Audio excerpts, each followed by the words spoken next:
Bien. Fais-le souffrir.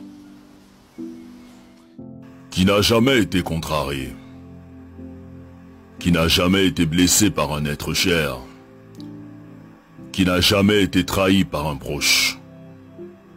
Bien sûr, tout le monde a déjà été contrarié. Et il arrive que lorsque la blessure est trop profonde, on a du mal à pardonner. On se dit hors de question de pardonner. Ce que cette personne m'a fait est inacceptable. Mais à cet effet, que signifie donc pardonner? Pardonner, c'est le fait de ne pas tenir compte d'une offense qu'on t'a faite, d'une erreur, d'une faute.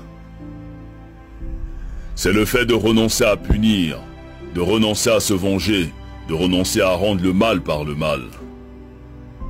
Seulement, il n'est pas facile de pardonner à une personne qui t'a fait du mal. Surtout, si tu croyais en elle, que tu avais confiance en elle. Tu préfères la garder prisonnière et tu refuses de lui pardonner. Le souci est que lorsque nous refusons de pardonner, nous nous constituons nous-mêmes comme étant prisonniers. Et on commence à développer la haine, à développer l'amertume, à cultiver la jalousie et à cultiver la rancune.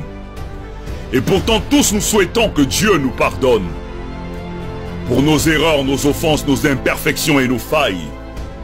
Mais nous refusons de pardonner les fautes des autres, comme si nous n'avons jamais fait du mal à personne, comme si nous étions irréprochables.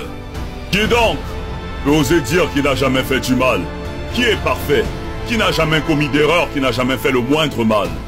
On souhaite tous que Dieu nous pardonne pour nos bêtises, mais on refuse de pardonner les fautes des autres, on refuse de leur accorder notre pardon.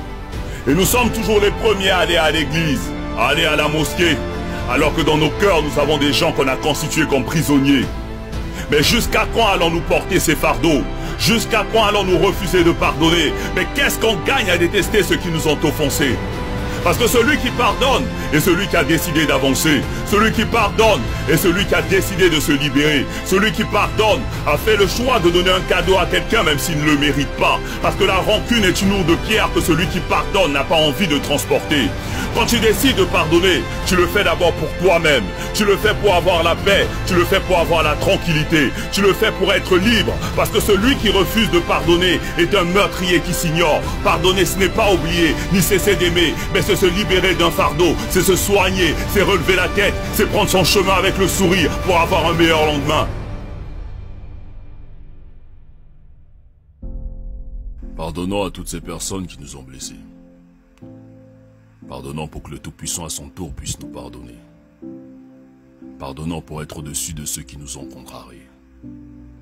Pardonnons pour retrouver la paix et progresser.